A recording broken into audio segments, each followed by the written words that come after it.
The thing that was great about Bob Hanna was he knew how to ride a motorcycle before he started racing. So he's an extremely good rider in the desert, hill climbing, cornering. His skill level is quite high. So racing was just another step in his life, let's say, that he knew how to ride it. Now was just going fast and doing it for 40 minutes at a time. But he never rode a production bike that had a monocross suspension on it until really came to Yamaha. And Yamaha, was the first to have this technology and really spur on the market, I think, for others to follow into the monoshock system. Yamaha has been known for taking those chances with revolutionary ideas, and pretty soon they become the norm in history. It just made things more rigid and able to handle a bigger bump and keep the bike straight.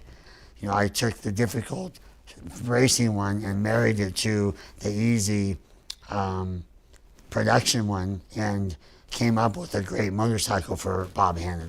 He was fearless. I'd put it fearless.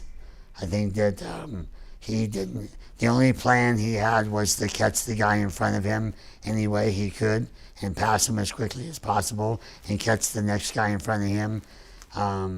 It wasn't about holding back because he wasn't in shape. It was about being nice to somebody because he didn't want to offend them. He was there for one thing and one thing only, and that was to win. They were good. They were great years for us.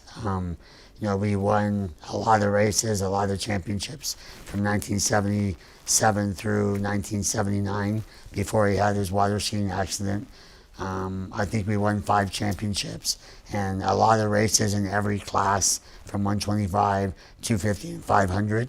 And we had a great time. We have a great friendship, and the racing was different back then. We didn't have a bunch of engineers at the races all the time, maybe 1 or 2, and as a mechanic, you were the suspension guy, the engine guy, the psychologist for the rider, the emergency medical guy for the rider if he was hurt. You did all these things, plus drive from race to race over the period of a year. So we spent a lot of time together on the track, off the track, and the time we spent in our truck driving were very instrumental for me to understand his perspective of riding the bike, what he was needing to do, and things that would surface that he wasn't able to tell me right after the race.